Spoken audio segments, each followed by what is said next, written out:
Deus é soberano e não depende da intervenção humana.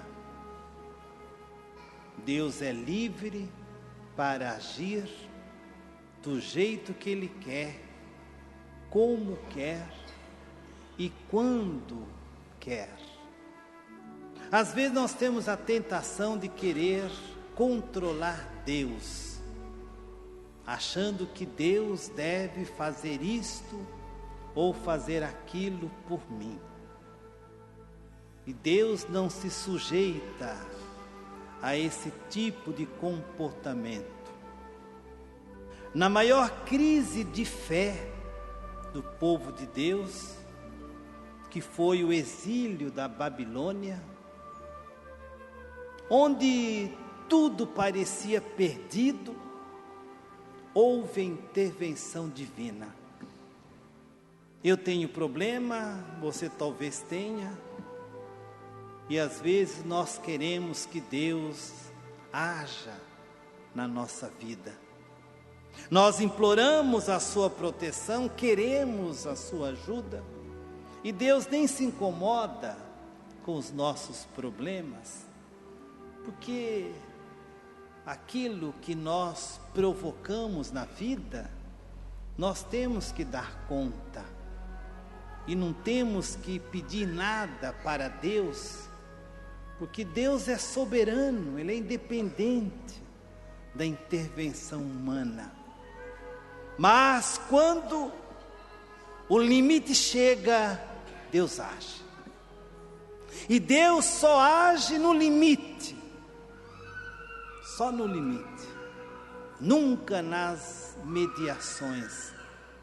Nem tampouco nas imediações. O povo que tinha tudo, o povo de Deus, de repente foi levado para o exílio da Babilônia. Era aí por volta do ano 593, antes de Jesus nascer. Ali ele planta um profeta, Ezequiel. Ezequiel foi a esperança do povo, porque é assim que Deus age. Não adianta rezar, irmão. Deus age no momento certo, na sua soberania. Deus vai agindo. Para aquele que tem fé, casam-se as circunstâncias. Para quem não tem fé, fica a vida toda enrolado, querendo uma solução para a sua dificuldade. Por isso que existe muita negatividade no nosso relacionamento com Deus. Aí o profeta, no meio do povo sofrido, ele conta uma alegoria, uma analogia do cedro, dizendo: eu mesmo tirarei do galho da copa do cedro, do mais alto do seu ramo, e arrancarei um broto e plantarei sobre um alto monte elevado. E ele vai buscar no cedro, nessa árvore magnífica que nós precisamos descobrir. O cedro é simplesmente fantástico. As suas folhas são compostas em pares, de 8 a 30 folhas, nunca nem mais, nem menos. Aí você vai descobrindo porque o profeta vai buscar essa semelhança do cedro, porque isso tinha que ver muito com a vida do povo de Deus. O fruto do cedro são cápsulas, à semelhança de uma pera, e essas peras, essas sementes, estão dentro de 8 a 30 sementes, em pares também, formando cápsulas. A semente do cedro é uma das menores sementes que existem na natureza.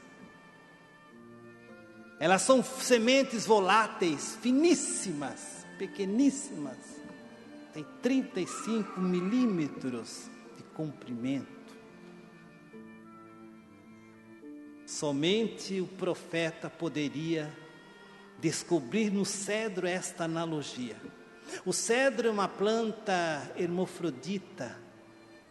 Ele tem sementes masculinas, aliás, flores masculinas e femininas na mesma planta. E as flores masculina e feminina não amadurecem ao mesmo tempo.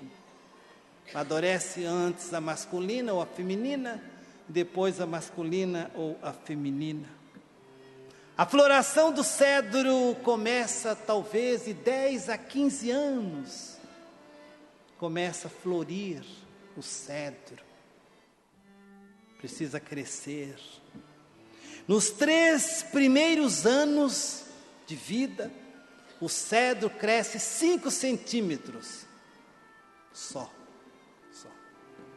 Mas a raiz do cedro tem mais de 1,5 metro de profundidade. O cedro é a única planta que não precisa do sol para sobreviver.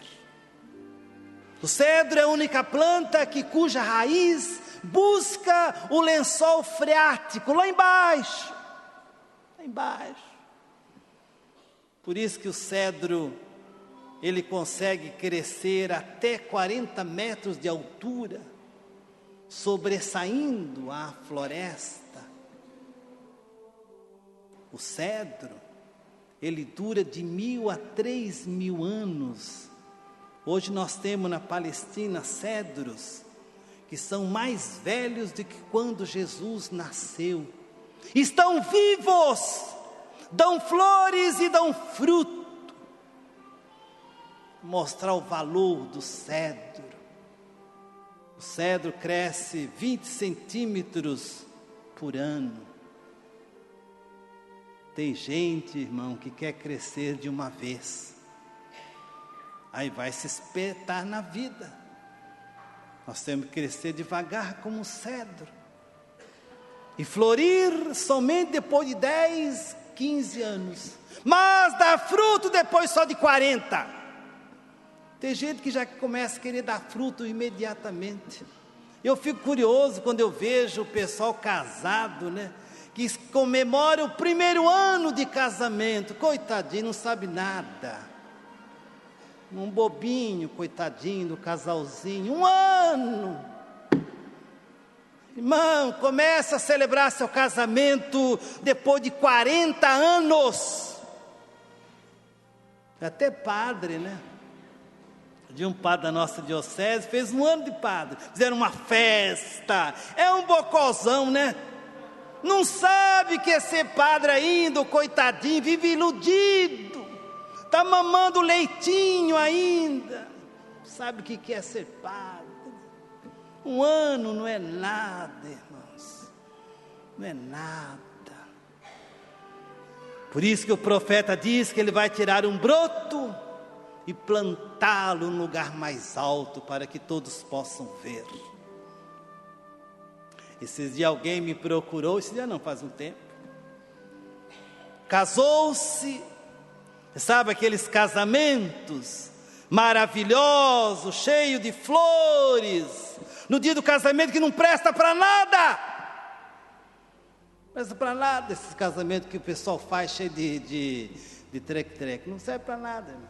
Tudo tempo perdido, tudo ilusão, bobagem, besteira. E ela casou-se, depois de tantos anos, houve a separação. Foi me perguntar o que deveria fazer agora com o álbum. Sabe aquele álbum inútil que a gente tira, que as fotografias que você gasta 1 milhão para tirar fotografia que não serve para nada? O que eu vou fazer, padre? Botar fogo nessa porcaria? Botar fogo em nome de Jesus para ficar feliz, alegre. O cedro só cresce, só dá fruto depois de 40 anos, irmãos. O cedro, ele busca a água no lençol freático. Ele não precisa de chuva, de chuvinha, nem tempestade, ele está firme, porque ele buscou a água onde ela de fato existe. Às vezes na vida, nós somos assim, igual o tiririca, igual o bambu, cujas raízes são sobre a terra. Vem a seca, já começa a morrer, porque não tem raiz. Por isso que o profeta vai buscar no cedro a compreensão da vida. E o salmista do Salmo 42 vai dizer: o justo florescerá como a palmeira e florirá igual ao cedro que há no Líbano. Na casa do Senhor estão plantados e nos átrios do meu Deus florescerão. Só na presença de Deus nós floresceremos. Quem não buscar a presença de Deus, certamente não vai florescer. O cedro tem os maiores diâmetros de tora, porque ele cresceu com os anos. São os anos, irmãos, e até de sofrimento e de estiagem, que nós crescemos. Às vezes nossos filhos não crescem, porque eles nunca tiveram estiagem na vida. Os pais sempre os protegeram. Tudo que o filho queria, o papai já fazia. Haja vista, por exemplo, as nossas meninas, que quando vocês têm filhas, completam os 15 anos, elas começam a debutar. Debutar o quê? Se ela não sabe nem cozinhar, fazer um feijão ainda. Debutem fazendo, ensinando a fazer feijão, cozinhando, pregando botão e costurando. Esse é um mundo novo que nós precisamos descobrir, irmãos. E não podemos nos assemelhar a esse mundo que está aí, que gosta de enganar, de seduzir. O profeta diz que vai tirar um broto e transplantá-lo. E aqui eu volto ao que eu estava dizendo. Você não vai pensar que eu estou falando só de cedro, né? Qual é esse broto? Esse broto é Davi, é o povo de Deus. Lá no Antigo Testamento, Jessé tinha 7 filhos. E Samuel foi indicado para ungir o rei de Israel. E Samuel chega na casa de Jessé. Eu vim aqui ungir o rei, futuro rei. Jessé ficou todo orgulhoso, como os pais e mães ficam orgulhosos com seus filhos. Os filhos protegidos. Jessé já foi apresentando os seus primeiros filhos. Trouxe o mais velho. Não é esse não. O segundo, o terceiro, o quarto, o quinto e o sexto. Ninguém deles foi indicado para ser o rei de Israel. Jessé já fica preocupado. Aí Samuel fala: mas são todos esses seus filhos? Não, eu tenho um menorzinho, que está lá no campo, lá no pasto, pastoreando as ovelhas. É o Davizinho, é o rubro menino, que está lá no campo, mas ele é um menino, ele é pastor, ele, digamos assim, ele não é nada. Mande chamá-lo. Aí apareceu o ruivo Davi. Deus falou: é este, unja-o. É aquele que estava trabalhando, irmãos. A maioria dos irmãos de Davi eram vagabundos, exploradores do pai e da mãe. Viviam às custas dos seus pais. Por isso que Deus não os ungiu rei de Israel. É esse o broto que ninguém dava valor e que Deus o fez rei de Israel.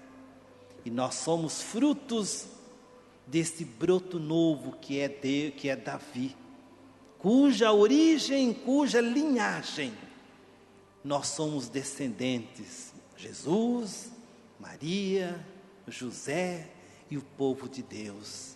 Querido irmão, querida irmã, você quer ser grande na vida? Cresça como o cedro, devagar e sempre. Mas cresça na presença de Deus, porque a maioria das pessoas crescem na ausência de Deus. E quando a gente precisa de Deus, a gente quer pedir a proteção de Deus, aí Deus não vem em nosso socorro. Se você quiser ser grande, seja igual a semente. O maremoto é grande, o tsunami que aconteceu no Japão foi fantástico, um raio é fantástico, é maravilhoso, mas todos esses estragam, porque são rápidos, e a gente quer sucesso na vida de forma rápida.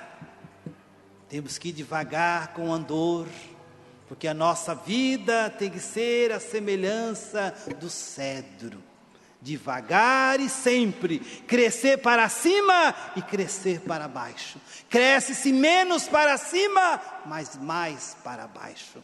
E aí você vai se encontrar com o projeto de Deus. Aprendamos do cedro a crescer sim e a florir somente na maturidade.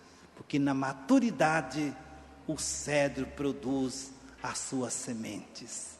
Creio em Deus Pai.